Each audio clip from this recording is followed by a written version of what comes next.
భారతదేశ అభివృద్ధిలో రైల్వే వ్యవస్థది ఒక కీలకమైన పాత్ర. ఇది కేవలం రవాణా సౌకర్యం మాత్రమే కాదు, దేశ ఆర్థిక, సామాజిక మరియు సాంస్కృతిక ప్రగతికి జీవనాడి. లక్షలాది ప్రజల జీవితాలను, మారుమూల ప్రాంతాలను దేశంలోని ప్రధాన నగరాలతో అనుసంధానిస్తూ ప్రగతి పథంలో నడిపించే శక్తి రైల్వేలకు ఉంది. ఈ నేపథ్యంలో రెండు తెలుగు రాష్ట్రాలైన తెలంగాణ మరియు ఆంధ్రప్రదేశ్ మధ్య సంబంధాలను మరింత బలోపేతం చేసే దిశగా ఒక కీలకమైన ముందడుగు పడుతోంది. అదే కల్వకుర్తి మాచర్ల నూతన రైల్వే లైన్ ప్రతిపాదన. తెలంగాణలోని వెనుకబడిన ప్రాంతాలను ఆంధ్రప్రదేశ్లోని పల్నాడు ప్రాంతంతో కలిపే ఈ ప్రాజెక్టు కేవలం రెండు భౌగోళిక ప్రాంతాలను కలపడమే కాదు, దశాబ్దాలుగా రైలు కూత కోసం ఎదురుచూస్తున్న అనేక గ్రామాల ఆశలను, ఆకాంక్షలను మోసుకొస్తోంది. తెలంగాణ ముఖ్యమంత్రి శ్రీ రేవంత్ రెడ్డి గారి ప్రత్యేక చొరవతో ఈ ప్రాజెక్టు ఇప్పుడు మళ్లీ వెలుగులోకి వచ్చింది. ఆయన సొంత ఊరు కొండారెడ్డిపల్లి మీదుగా ఈ మార్గం వెళుతుండటం ఈ ప్రాజెక్టుకు రాజకీయ ప్రాధాన్యతను కూడా సంతరించి పెట్టింది. దక్షిణ మధ్య రైల్వే ఈ ప్రాజెక్టుకు సంబంధించిన ఫైనల్ లొకేషన్ సర్వే కోసం రైల్వే బోర్డుకు లేఖ రాయడంతో ఈ కలల ప్రాజెక్టు సాకారమయ్యే దిశగా తొలి అడుగు పడినట్లయింది. ఈరోజు మనం ఈ ప్రతిపాదిత రైల్వే ప్రాజెక్టు యొక్క ఆవశ్యకత, దాని స్వరూపం, అంచనా వ్యయం, దానివల్ల కలిగే ప్రయోజనాలు మరియు భవిష్యత్తులో ఎదురయ్యే సవాళ్ల గురించి సమగ్రంగా చర్చిద్దాం. తెలంగాణలోని ఉమ్మడి మహబూబ్ నగర్, నల్గొండ జిల్లాల్లోని కొన్ని ప్రాంతాలు అభివృద్ధికి దూరంగా, సరైన రవాణా సౌకర్యాలు లేకుండా ఉన్నాయి. ముఖ్యంగా కల్వకుర్తి, దేవరకొండ, మల్లేపల్లి, చలకుర్తి వంటి ప్రాంతాలకు ఇప్పటికీ రైల్వే అనుసంధానం లేదు. ఈ ప్రాంతాల ప్రజలు హైదరాబాద్, గుంటూరు, విజయవాడ వంటి ప్రధాన నగరాలకు వెళ్లాలంటే పూర్తిగా రోడ్డు మార్గంపైనే ఆధారపడాల్సి వస్తుంది. ఇది సమయం మరియు ధనంతో కూడుకున్న ప్రయాణం.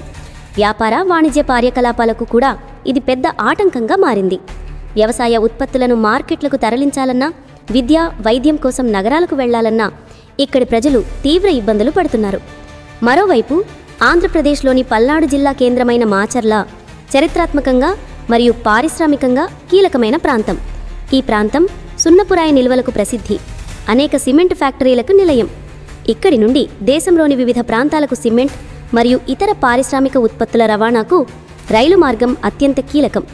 కల్వకుర్తి నుండి మాచర్ల వరకు ఒక రైలు మార్గాన్ని నిర్మించడం ద్వారా తెలంగాణలోని వెనుకబడిన ప్రాంతాలను పల్నాడు పారిశ్రామిక ప్రాంతంతో నేరుగా అనుసంధానించవచ్చు. ఈ నేపథ్యంలోనే తెలంగాణ ముఖ్యమంత్రిగా బాధ్యతలు స్వీకరించిన శ్రీ రేవంత్ రెడ్డి ఈ ప్రాంత అభివృద్ధిపై ప్రత్యేక దృష్టి సారించారు.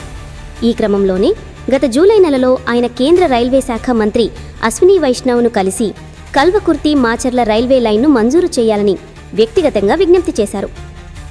ముఖ్యమంత్రి చేసిన ఈ విజ్ఞప్తికి తక్షణ స్పందన లభించింది.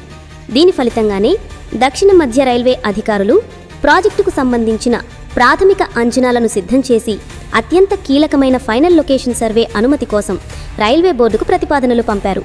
ఇది ఈ ప్రాజెక్టు ప్రయాణంలో ఒక ముఖ్యమైన మైలురాయిగా చెప్పుకోవచ్చు. ఏదైనా ఒక రైల్వే ప్రాజెక్టును ప్రారంభించే ముందు దాని స్వరూపాన్ని, అలైన్మెంట్ను మరియు వ్యయాన్ని అంచనా వేయడం జరుగుతుంది. తొలుత కల్వకుర్తి మాచర్ల మార్గాన్ని సుమారు 100 కిలోమీటర్ల పొడవుతో నిర్మించాలని భావించారు. దీనిగాను ప్రాథమిక అంచనా వ్యయం 2000 కోట్ల రూపాయలుగా ఉండేది. అయితే మరింత లోతైన అధ్యయనం తర్వాత మరిన్ని గ్రామాలను కలుపుతూ భౌగోళికంగా అనుకూలమైన మార్గాన్ని ఎంచుకోవాలనే ఉద్దేశంతో అలైన్మెంట్లో కొన్ని మార్పులు చేశారు. తాజా ప్రతిపాదనల ప్రకారం ఈ ప్రాజెక్టు మొత్తం దూరం 126 కిలోమీటర్లకు పెరిగింది. పెరిగిన దూరంతో పాటు నిర్మాణ సామగ్రి ధరలు, భూసేకరణ వ్యయం వంటివి కూడా పెరగటంతో ప్రాజెక్టు అంచనా వ్యయం గణనీయంగా 2520 కోట్ల రూపాయలకు చేరింది.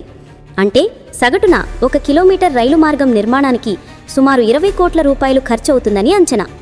ఈ ఖర్చులో భూసేకరణ, ట్రాక్ నిర్మాణం, సిగ్నలింగ్ వ్యవస్థ ఏర్పాటు, స్టేషన్ల నిర్మాణం, వంతెనలు, అండర్పాస్ల నిర్మాణం, విద్యుదీకరణ వంటి అనేక అంశాలు ఇమిడి ఉంటాయి.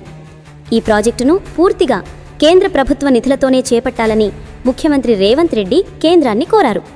సాధారణంగా రైల్వే ప్రాజెక్టులలో కేంద్ర మరియు రాష్ట్ర ప్రభుత్వాలు నిధులను పంచుకుంటాయి. కానీ ఈ మార్గం వెనుకబడిన ప్రాంతాల అభివృద్ధికి మరియు రెండు రాష్ట్రాల మధ్య అనుసంధానానికి దోహదం చేస్తుందని వాదిస్తూ 100% నిధులను కేంద్రమే భరించాలని తెలంగాణ ప్రభుత్వం విజ్ఞప్తి చేస్తోంది.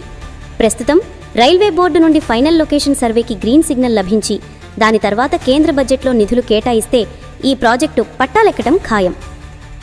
ఈ కొత్త రైలు మార్గం యొక్క ప్రతిపాదిత అలైన్మెంట్ అనేక కీలక ప్రాంతాలను కలుపుతూ సాగనుంది.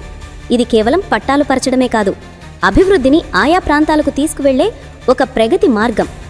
ఈ మార్గం తెలంగాణలోని కల్వకుర్తిలో ప్రారంభమవుతుంది.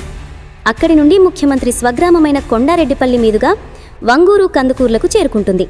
ఆ తర్వాత చారిత్రక ప్రాముఖ్యత గల దేవరకొండకు రైల్వే సౌకర్యం లభిస్తుంది. ఇక్కడి నుండి మల్లేపల్లి, పెద్ద అడిసెర్లపల్లి, చలకుర్తి వంటి మండల కేంద్రాలకు అనుసంధానం కలుగుతుంది. అనంతరం కృష్ణానది తీరంలోని నెల్లికల్, ప్రఖ్యాత పర్యాటక కేంద్రమైన నాగార్జున సాగర్కు అత్యంత సమీపంలో ఉన్న విజయపురి మరియు కొత్తూరు మీదుగా ప్రయాణించి చివరకు ఆంధ్రప్రదేశ్లోని మాచర్ల పట్టణానికి చేరుకుంటుంది.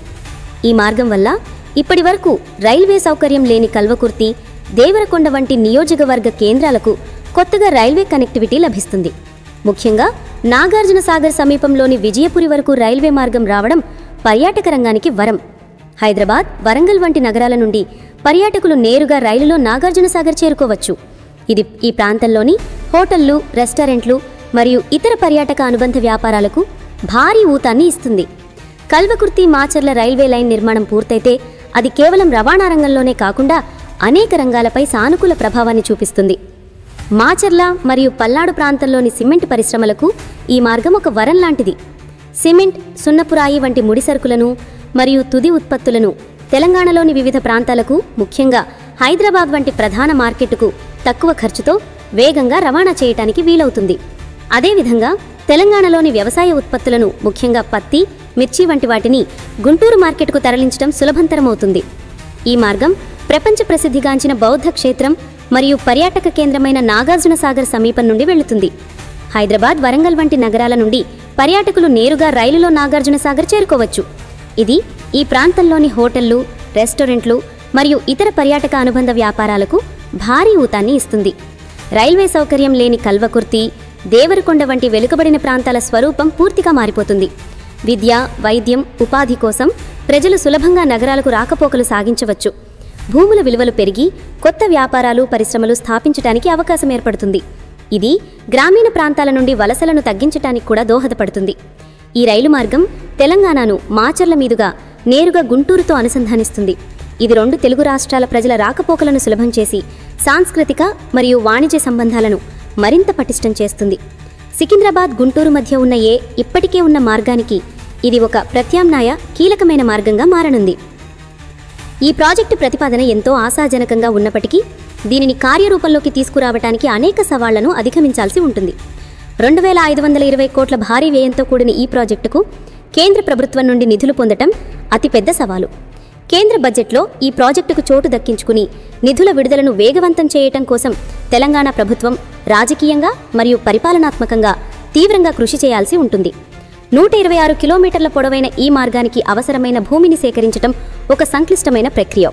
రైతులకు, భూ యజమానులకు సరైన నష్టపరిహారం అందించి ఎలాంటి వివాదాలు లేకుండా భూసేకరణను పూర్తి చేయటం ఒక పెద్ద సవాలు.